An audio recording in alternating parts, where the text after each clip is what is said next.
Chị đang lóc cái gốc tư đùi đó mọi người. Lấy cái xương ra. Để kỹ ra. Em thấy cái tô mà 45.000 phở gà rút xương hả chị? Là coi như là lấy cái thịt gà này thôi. Đúng rồi, lấy cái thịt gà này. Cái này má đùi nè, bắt đầu chị lóc rồi nè, chị cắt. Lóc ra xong rồi cắt. Ra cái xới thịt nè.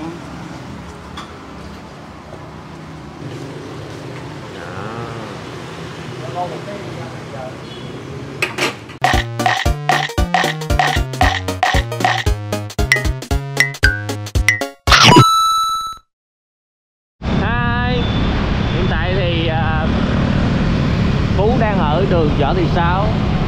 Bữa giờ trời mưa lạnh lạnh quá, chúng ta đi ăn món nước tiếp nha cả nhà. Đang ở công trường Dân Chủ và chúng ta sẽ quẹo qua 3 tháng 2. Thì địa chỉ ngày hôm nay ở ngay quận 10, ở ngay khúc giữa, gần với tất cả mọi người.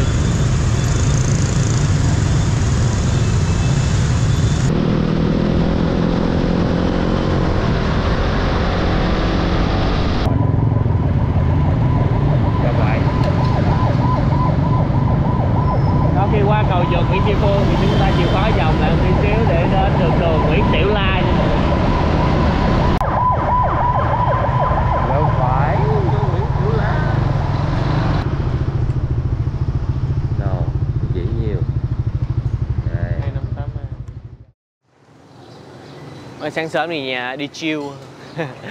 Xin chào cả nhà, Gia Phú và Mèo rất vui được chào đón cô chú anh chị và tất cả các bạn đã đến với View Food Travel. Thì những ngày vừa qua Phú có đi đây ngang sang con đường Nguyễn Tiểu La, Phú thấy là ở đây có cái xe phở gà, mà phở gà đây có gì rút xương nữa, hương vị Bắc. Lâu rồi chúng ta không ăn phở để bồi bổ, hôm nay chúng ta bồi bổ với món phở gà nha. Ở địa chỉ là 258A Nguyễn Tiểu La, phường 8, quận 10. Nếu mà mọi người ngại đi qua cái cầu đi vòng xuống thì chúng ta đi ở Nguyễn Tri Phương quẹo Vĩnh Viễn vòng ngược qua đây cho nó dễ ha. Rồi 6 giờ sáng là đã bán rồi nha mọi người. Mời mọi người chúng ta cùng vào tìm hiểu. Nhớ like, share cũng như là ấn vào nút subscribe. Cảm ơn cả nhà rất là nhiều.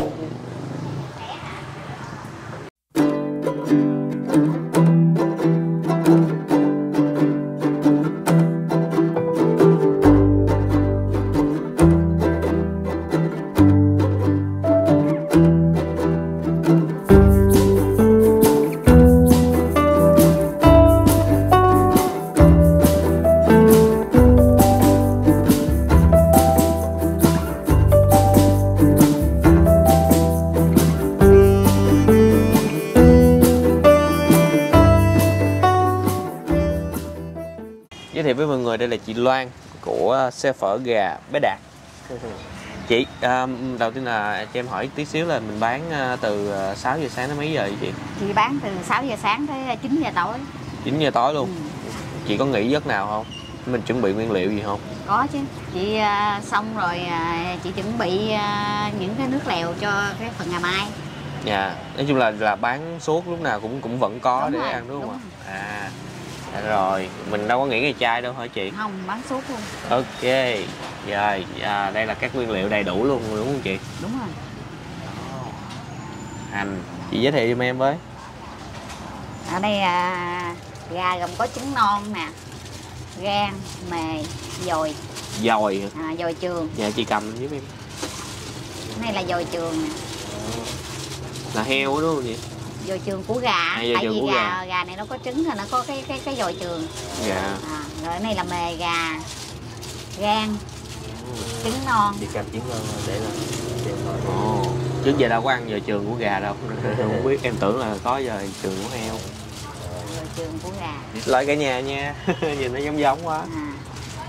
Thịt gà cái này bên phần này chị lóc là má đùi nè. Dạ. Cái này đùi tỏi nè, cái này là cánh nè.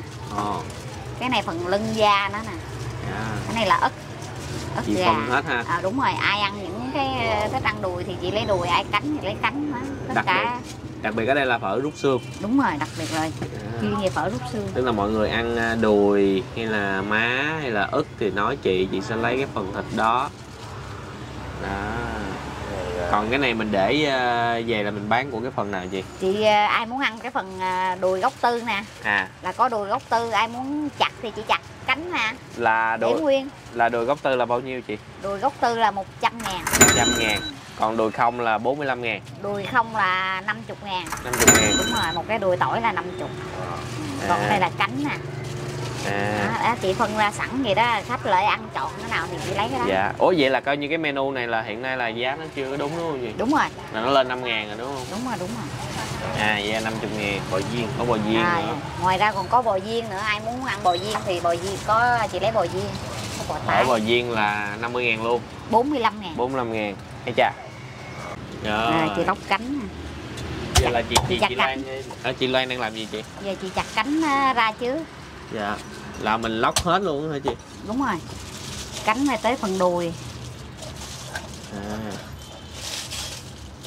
Cái gà rút xương là coi như là cái chị đang làm đúng không? Đúng rồi, chị đang làm, chị lóc ra hết những cái phần này nè. Dạ. Cánh đùi rồi chị mới lóc được. Ồ.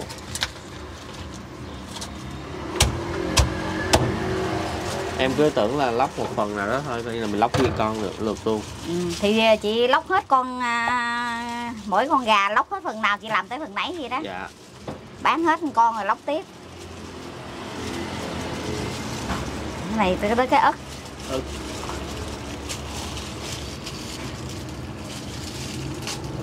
Wow.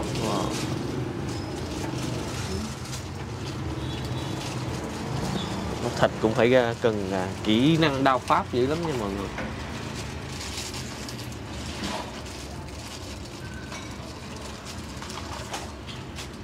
Ngày chị lóc bao nhiêu con chị? Ngày chị lóc 10 con. 10 con. Cả ngày cái phần lưng da của nó. Lưng da là chị cho em coi lại nha. Đó. Nhìn cái da giòn. Cái này gà ôm trứng. Gà ta ôm trứng. Gà ta ôm trứng.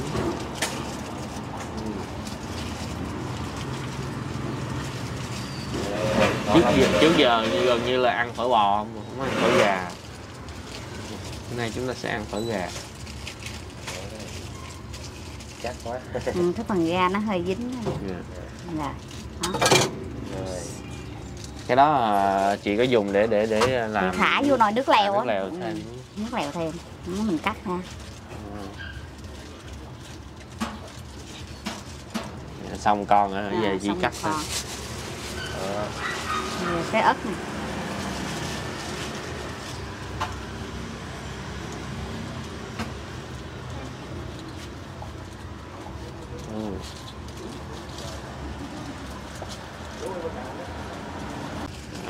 Chị đang lóc cái gốc tư đùi đó mọi người. Lấy cái xương ra. Để kỹ ra. Em thấy cái tô mà 45.000 phở gà rút xương hả chị? Là coi như là lấy cái thịt gà này thôi. Đúng rồi, lấy cái thịt gà này. Ở đây là chị chuyên về gà rút xương.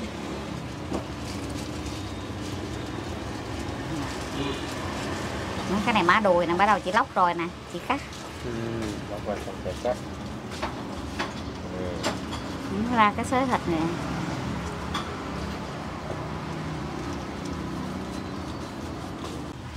Rồi chị lóc cái đùi ra nè.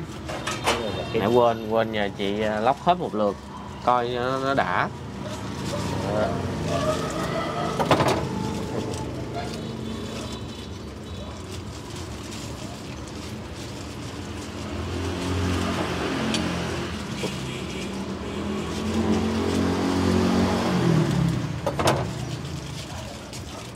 Đó.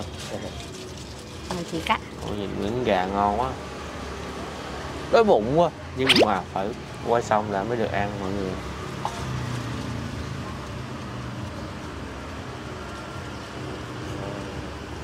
Rồi vô.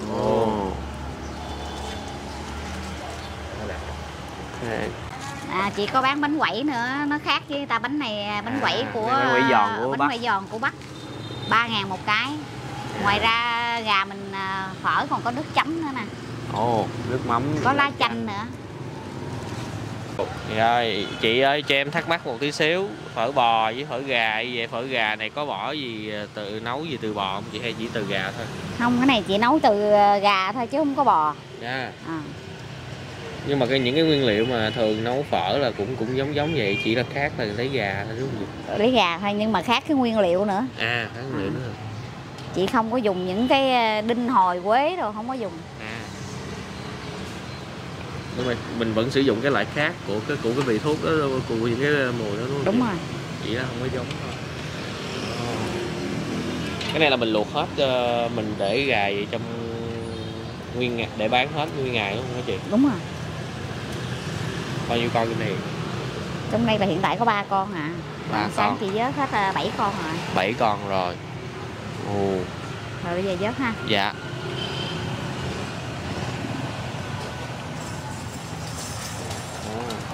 Tới đâu ạ? Vớt xong rồi chị bỏ vô cái thùng nước lọc nè. Dạ. Để cho gà nó săn, nó trắng lại. Đó.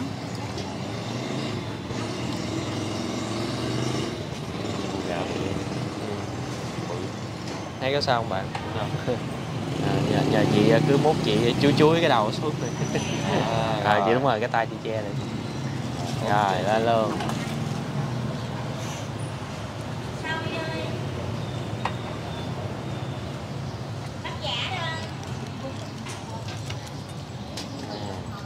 Bỏ vô đây cho gà nó săn chắc lại, nó trắng. Đó là chị đi học nghề hả? Hay là chị được gia truyền lại? Nghe chị giọng mình là người Nam mà đúng không? Dạ chị người Nam. Thơm. Nó không có cái mùi, nó không có giống như cái mùi phở bò. Rồi chị hầm từ xương bọng gà nè, rồi ngoài ra còn có xương heo nữa. Có xương heo nữa hả chị? Đúng rồi. Đó. Vậy là phở gà là có xương heo và xương là gà. Đó, xương heo, xương gà. Đó, xí quách. Xương ống, xí quách. Mấy cái đó là chị coi như mình để suốt luôn đúng không chị? Đúng rồi. Không, chị hầm 8 tiếng rồi chị vớt ra. Là vớt cái xí quách ra. Đúng rồi, vớt xí quách ra. Bán vẫn có bán không chị? Đúng rồi. Có xí quách nha mọi người có thể hỏi nha. Đó. Mình đang vớt cái gì? Chị cái nước lèo này chị không có dùng béo. Không dùng béo. Không dùng béo. Phở gà này không có dùng béo. Sao vậy chị? Mình ăn vậy mình cho cảm giác người ta không có bị ngán. Thầy thấy thường phở bò thì có gì? Đúng rồi. Cho xin thêm nước béo. Đúng rồi, nước béo, còn cái này không có. Cái này là không có. Rồi thì mọi người ơi, cái menu nó hơi bất ổn một tí xíu, em nhờ chị quay ra mình giới thiệu. Coi như cái mặt bên đây là 45.000 này 45.000 là phở rút xương, gà rút xương, gà rút xương. Là những cái thịt mà đã chặt mọi người thấy rút xương á, là cái phần ngỡ rút xương là 45.000. Rồi qua đây là có giá từ 55.000, 60.000 là những cái mà chưa có rút xương. Cánh đùi, nãy chị nói là cái phở đùi tỏi không á là 50.000. Cái đó thì nó không có trên menu. Đó. Rồi ăn thêm thì mình tính sao chị? Ăn thêm thì chén thêm 20.000. Cứ mỗi nguyên liệu là 20.000. 20.000. Ồ, ok. Bây giờ thí dụ em ăn một cái tô đùi gốc tư với trứng non là bao nhiêu? Đùi gốc tư trứng non là 120. 120. Đùi gốc tư không? Đùi gốc tư không là 100.000. 100.000. À. Đó. Rồi chị làm em tô đó với lại một cái tô thập cẩm. Tô thập cẩm hả? Không phải thập cẩm thêm mà cái chén đồ ăn thêm. Chị lấy tim tụy. Tim tụy. Mình chỉ có tim không có mề không chị? Có tim nè, mề nè, coi như cái lực toàn bộ là thập cẩm nè. Dạ. Em chỉ lấy tim với lấy em không ăn gan. Tụy là nằm trong đây nè, tụy là cái này nè. Dạ. Tim tụy là đây nè, đó là cái chén mà chị mới lóc á. Dạ, lấy tim mề tụy với lại trứng gà non. Không, gà rút xương. Rồi. Okay. Tim mề tụy. Dạ. Không ăn này hả? Dạ. Này rồi trường. Dạ ăn luôn. Rồi ăn luôn. Rồi.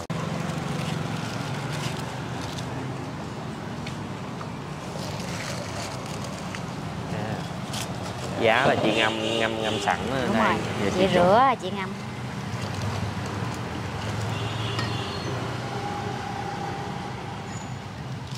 Yếu trong người đi ăn phở cho nó khỏe. Dạ. Ai muốn chặt thì chị chặt, còn không ai thích để vậy thì chị để. Để vậy đi, lát em cầm ăn cho nó quách. tô này 120. Đúng rồi, tô này 120. Cái đùi mình tư. Rồi. Ai ăn phở nhiều thì mình nói vẫn được, Đúng không rồi, chị? ai ăn phở nhiều Cái đó thì đâu có cái tính thêm đâu, đúng đúng không? Ừ.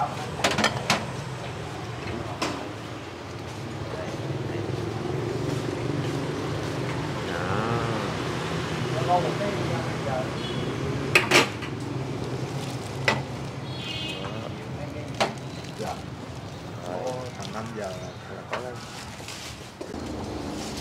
Cái đồ ăn không lấy gan nha chị. Rồi.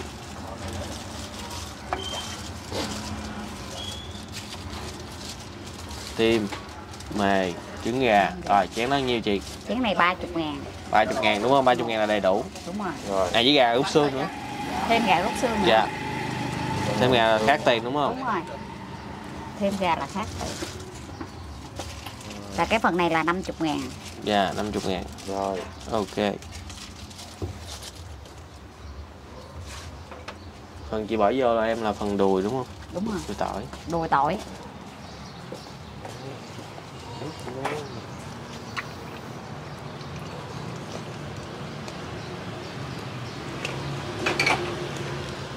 Okay.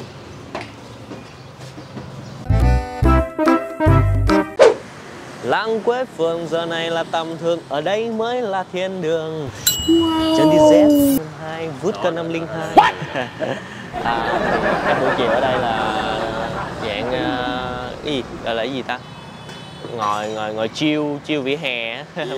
Bia vỉa hè mọi người. Buổi sáng thì bán phở, rồi thì chắc là bây giờ Gia Phú xin mời cả nhà cô chú anh chị và tất cả các bạn chúng ta cùng thưởng thức tô phở gà rút xương và cái đùi gà gốc tư trứng non 120. Tẩm bổ đây hơi bị dư chất nè. Ok thì ở đây có tương bắc, tương đen thì mình đã làm sẵn rồi, bỏ tỏi vô. Đây là cái chén mắm chanh để chúng ta ăn với gà. Đó, chanh ớt. Cái ớt này nó bốc khói nè, quý mọi người thấy hồi nãy nó bốc khói. Chị làm ok chị đang làm luôn rồi. Đó, thì quậy ớt. Nó có một bất tiện như vậy nè mọi người, thì khi mà ăn ở tại quán là họ sử dụng cái bàn thùng phi của quán buổi chiều á, cho nên nếu mà để này nó hơi bị choáng chỗ, nó còn cái hộp đựng đũa muỗng nữa đó, nó hơi bất tiện một tí xíu vậy thôi. Ngoài ra thì bây giờ mình thưởng thức thử nước lèo nhé. Em phải dùng hai tay muốn nước lèo, tại có cái đùi bự quá phải đè xuống.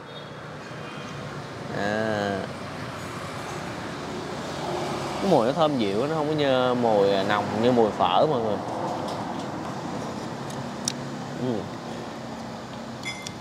Ngọt thanh. Ở đây vừa phải ngọt từ gà và xương như nãy mọi người quay vậy, cho nên chúng ta phải thêm vô cho những ăn đậm đà. Cái này là tương bắc cho nên mình cũng không biết làm sao nha, mình không dám lấy nhiều. Có nước mắm nữa mọi người, để mọi người nêm thêm cho nó vị mặn. Bây giờ có một chủ đề khá là thú vị tranh cãi, mình cũng muốn hỏi mọi người. Thường thì Phú ăn Phú không có dắt chanh nha, là đang có một cái sự kiện như vậy, tức là tại sao các bà chủ, ông chủ bán, người ta đã nấu nước lèo ngọt như vậy rồi mà sao dắt chanh vô làm chi? Rồi bây giờ trộn. Tự nhiên bây giờ mình lấy cái đùi này mình thấy nó dướng ha. Thầy. Mình để vậy nè. Đó, cho có chỗ trống ăn. Bạn ghét ông ảnh đi. Đó, nước lèo. Nước lèo nãy trong nữa. Đã hơn đó. Thêm miếng nước mắm vô luôn. Trời. Nó có thêm vị ngọt ngọt. Đây là phở Bắc nha mọi người. Nấu thì vị Bắc nha. Ủa. Người bỏ ra không? Nấu gì? Mình thích ngò gai nha, mình bỏ nhiều ngò gai.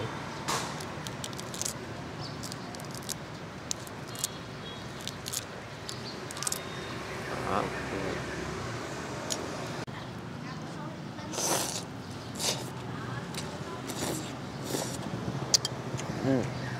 Nếm là cái miếng nước mắm á.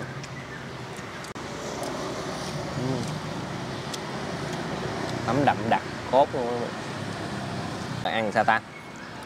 Mình đang hoang mang nhiều quá. Đó, chùm trứng ngon. Trứng gà non nè mọi người ơi. Quá đã. Chấm mắm.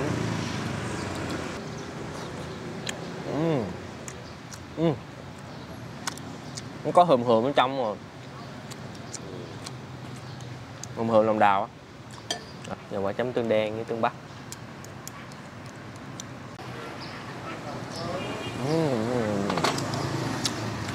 Quá đã.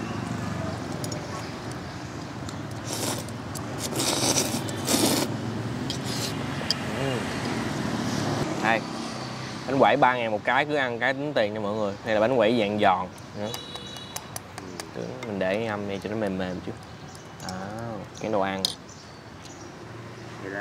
Chùm cuối mình ăn sau, nhiều mình ăn.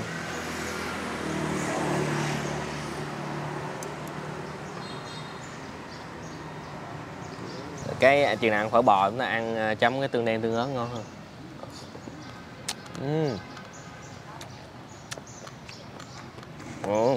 Có da giòn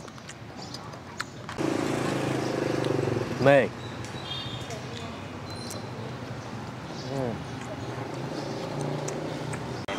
Này rồi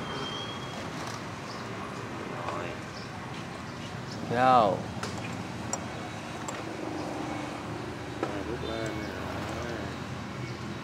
rồi gà. Thiệt. Nãy đâu biết đâu, nhìn xa với sáng chưa mở mắt cứ nghĩ là heo. Như mọi người thấy nồi nước lèo không? Chị chia sẻ là có gà nhưng mà rốt cuộc là nhớ là lại chị nói là có bỏ xương heo vô nữa.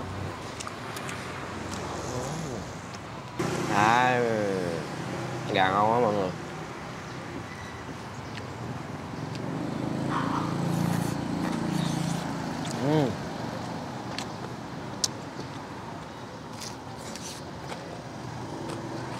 Cái bánh này á nó sẽ hơi dầu mọi người, nó hơi gắt dầu một tí, chắc mình phải gợi ý chị là lấy cái loại mà nó đỡ dầu hơn.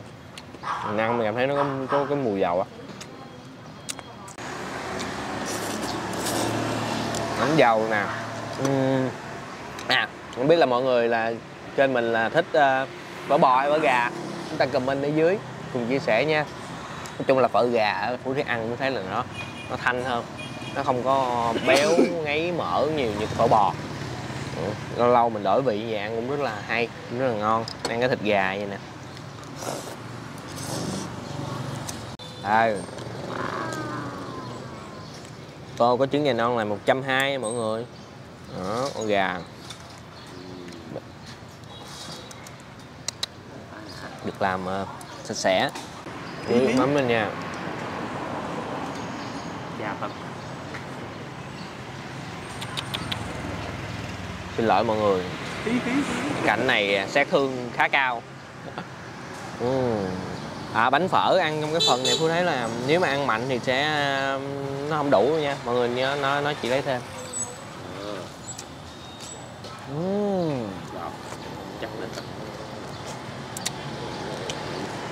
Giòn dai, mắm ngon. Mắm ngon.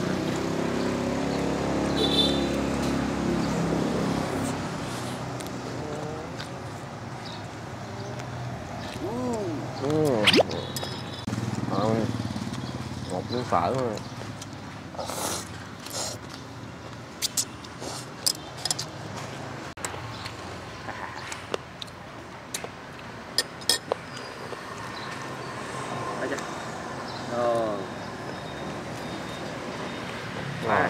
Nó đã luôn rồi.